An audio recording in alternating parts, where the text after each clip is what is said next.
Hi ಎಲ್ಲರಿಗೂ ನಮಸ್ಕಾರ. Welcome to Kumuda's kitchen and vlogs.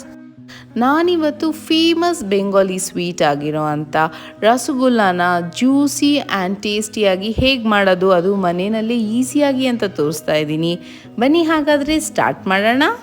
First ನಾನು ಇದು ಮಾಡ್ಕೊಳ್ಳೋದಕ್ಕೆ ಒಂದು ಪಾತ್ರೆಗೆ 1 ಲೀಟ್ರಷ್ಟು ಹಾಲು ಹಾಕ್ತಾಯಿದ್ದೀನಿ. ಫಸ್ಟು ಹಾಲನ್ನ ನಾವು ಚೆನ್ನಾಗಿ ಕಾಯಿಸ್ಕೋಬೇಕು.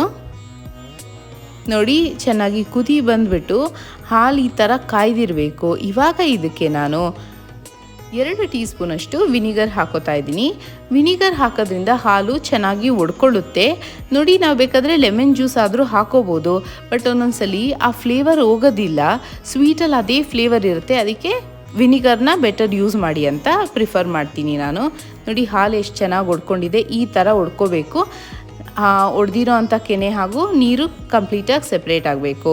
ಈಗ ನಾನೊಂದು ಸ್ಟ್ರೈನರ್ ಇಟ್ಕೊಂಡು ಅದ್ರ ಮೇಲೆ ಬಟ್ಟೆ ಇಟ್ಕೊಂಡು ನೋಡಿ ಈ ಥರ ಕೆನೆನ ಸೆಪ್ರೇಟ್ ಮಾಡ್ಕೊತಾ ಇದ್ದೀನಿ. ಈಗ ಇದನ್ನು ನಾವು ಪ್ಲೇನ್ ವಾಟರಲ್ಲಿ ತೊಳ್ಕೊಬೇಕು. ಆಗ ಯಾವುದೇ ರೀತಿಯಾದ ಹುಳಿ ಅಂಶ ಇರಲಿ, ನಾವು ವಿನಿಗರ್ದಲ್ಲಿ ಹಾಕಿರೋದು ಅದೆಲ್ಲ ಹೋಗುತ್ತೆ ಹಾಗೂ ಸ್ವಲ್ಪ ಕೂಲ್ ಆಗುತ್ತೆ. ಈಗ ಈ ಬಟ್ಟೆನಲ್ಲಿ ಕಟ್ಟಿಬಿಟ್ಟು ನೀರೆಲ್ಲ ಸ್ಟ್ರೈನ್ ಮಾಡಬೇಕು. ಬಟ್ಟೆನ ಕಟ್ಟಿ ಮಿನಿಮಮ್ ಅಂದರೂ ಒಂದು 10 ನಿಮಿಷದವರೆಗೂ ಹೀಗೆ ರಿಂಗ್ ಮಾಡಿಬಿಟ್ಟಿಡೋಣ. ನೋಡಿ, ನೀವೇ ನೋಡ್ಬೋದು ಹೇಗೆ ಆ ಎಕ್ಸಸ್ ನೀರೆಲ್ಲ ಬಂದುಬಿಡ್ತಾ ಇದೆ. ಆ ಥರ ಕಂಪ್ಲೀಟಾಗಿ ನೀರು ಆಚೆ ಬಂದುಬಿಡಬೇಕು. ಹೀಗೇ ನಾವು ಹೇಗೆ ಕಟ್ಟಿರ್ತೀವೋ ಹಾಗೆ ಕಟ್ಬಿಟ್ಟು ಒಂದು 10 ರಿಂದ 15 ನಿಮಿಷದವರೆಗೂ ಇಟ್ಟರೆ ಎಲ್ಲ ನೀರೆಲ್ಲ ಆಚೆ ಬಂದುಬಿಡುತ್ತೆ. ಅಷ್ಟರಲ್ಲಿ ಇನ್ನೂ ಒಂದು ಕಡೆ ನಾನು ಒಂದು ಪಾತ್ರೆಗೆ 1 ಕಪ್ಪಷ್ಟು ಸಕ್ಕರೆ ಹಾಕೋತಾ ಇದ್ದೀನಿ. ನಾನು ಅರ್ಧ ಕಪ್ ಯೂಸ್ ಮಾಡಿದ್ರಿಂದ 2 ಕಪ್ ಹಾಕ್ಕೊಂಡೆ ಸಕ್ಕರೆನ.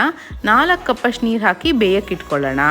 ಈ ಕಡೆ ನೋಡಿ 10 ನಿಮಿಷ ಆಗಿದೆ. ನಾನು ಕಟ್ಟಿಟ್ಟಿರೋ ಅಂಥ ಪನ್ನೀರ್ ಏನಿದೆ ಅದನ್ನು ತಗೊಂಡು ಹೀಗೆ ಒಡ್ಕೋಬೇಕು. ನೋಡಿ, ನೀರೆಲ್ಲ ಕಂಪ್ಲೀಟಾಗಿ ಹಿಂಗೋಗಿದೆ. ಈಗ ಇದನ್ನು ನಮ್ಮ ಹಸ್ತ ಯೂಸ್ ಮಾಡಿಬಿಟ್ಟು ಚೆನ್ನಾಗಿ ನಾದಬೇಕು. ಒಂದು 5 ನಿಮಿಷನಾದರೂ ಆಗುತ್ತೆ. ಇದನ್ನು ನಾದ್ತಾ ಇರಬೇಕಾದ್ರೆ ನಾನು 1 ಟೇಬಲ್ ಸ್ಪೂನಷ್ಟು ಕಾರ್ನ್ಫ್ಲೋರ್ ಹಾಕೋತಾ ಇದ್ದೀನಿ. ಕಾರ್ನ್ಫ್ಲೋರ್ ಹಾಕ್ಕೊಂಡು ಚೆನ್ನಾಗಿ ನಾದೋದ್ರಿಂದ ನಮಗೆ ಉಂಡೆಗಳು ಒಡ್ಕೊಳ್ಳೋದಿಲ್ಲ. ಇದು ಬಂದ್ಬಿಟ್ಟು ಆಪ್ಷನಲ್ ಕಾರ್ನ್ಫ್ಲೋರ್, ಬಟ್ ಹಾಕಿದ್ರೆ ಈಸಿಯಾಗಿ ಮಾಡ್ಕೋಬೋದಂತ. ಒಂದು 5 ರಿಂದ 7 ನಿಮಿಷನಾದರೂ ಆಗುತ್ತೆ. ನೀವು ಚೆನ್ನಾಗಿ ನಾದಬೇಕು, ಒಂದು ಚೂರು ಗಂಟಿರಬಾರ್ದು. ನೋಡಿ, ಈ ಥರ ಪರ್ಫೆಕ್ಟ್ ರೌಂಡ್ ಆಗಬೇಕು. ಈಗ ಸ್ವಲ್ಪನೇ ತೊಗೊಂಡು ಉಂಡೆಗಳಾಗಿ ಕಟ್ಕೊಳ್ಳೋಣ. ನೋಡಿ, ಒಂದು ಚೂರು ಬಿರುಕುಗಳೆಲ್ಲೂ ಬಿಟ್ಟಿರಬಾರ್ದು. ಆ ಥರ ನೀಟಾಗಿ ಉಂಡೆ ಮಾಡ್ಕೊಂಡು ಇಟ್ಕೊಂಡಿದ್ದೀನಿ. ಈಗ ಫುಲ್ಲು ಎಲ್ಲನೂ ಮಾಡ್ಕೊಳ್ಳೋಣ. ಇನ್ನೊಂದು ಕಡೆ ಸಕ್ಕರೆ ಪಾಕನ ಒಂದು 10 ನಿಮಿಷ ಬೇಯಿಸ್ಕೊಂಡಿರಬೇಕು. ಇದಕ್ಕೆ ಕಟ್ಟಿಟ್ಕೊಂಡಿರೋ ಅಂಥ ಪನ್ನೀರ್ ಉಂಡೆಗಳನ್ನ ಹಾಕೋತಾ ಇದ್ದೀನಿ.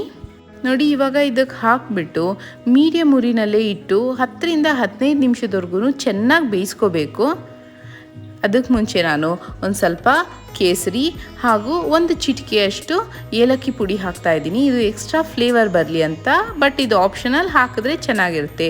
ಲಿಡ್ ಕ್ಲೋಸ್ ಮಾಡಿ 10 ರಿಂದ 15 ನಿಮಿಷದವರೆಗೂ ಬೇಯಿಸಿದ್ರೆ ನೀವೇ ನೋಡ್ಬೋದು ಆ ಪನ್ನೀರ್ ಬೌಲ್ಗಳೆಲ್ಲ ಹೇಗೆ ಉಬ್ಬಿಕೊಂಡು ತುಂಬ ಚೆನ್ನಾಗಾಗಿದೆ, ಫ್ಲಫಿಯಾಗಿ.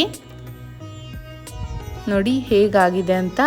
ಈಗ ಇದನ್ನು ಸರ್ವಿಂಗ್ ಬೌಲ್ಗೆ ಹಾಕ್ಕೊಳ್ಳೋಣ. ಬಿಸಿಯಾಗಿ ಸರ್ವ್ ಮಾಡೋದಕ್ಕಿಂತ ಆರಿಸ್ಬಿಟ್ಟು ಸರ್ವ್ ಮಾಡಿದ್ರೆ ಇನ್ನೂ ತುಂಬಾ ಚೆನ್ನಾಗಿರುತ್ತೆ. ಇದನ್ನು 1-2 ದಿನದವರೆಗೂ ನೀವು ಇಟ್ಕೊಂಡು ತಿನ್ಬೋದು. ಮನೆಯವ್ರಿಗೆಲ್ಲ ತುಂಬ ಇಷ್ಟ ಆಗುತ್ತೆ. ನೀವೇ ನೋಡಿ ಎಷ್ಟು ಸ್ಪಾಂಜಿಯಾಗಿ ಎಷ್ಟು ಚೆನ್ನಾಗಿದೆ. ನೀವು ನಿಮ್ಮ ಮನೇಲಿ ಟ್ರೈ ಮಾಡಿ, ನೀವು ಖಂಡಿತ ಇಷ್ಟಪಡ್ತೀರಾ. ನನ್ನ ವಿಡಿಯೋ ನಿಮ್ಗೆ ಇಷ್ಟ ಆಗಿದ್ರೆ ಲೈಕ್ ಮಾಡಿ, ಶೇರ್ ಮಾಡಿ, ಕಮೆಂಟ್ ಮಾಡಿ ಹಾಗೂ ನನ್ನ ಚಾನಲ್ಗೆ ಸಬ್ಸ್ಕ್ರೈಬ್ ಮಾಡಿ. Thank you.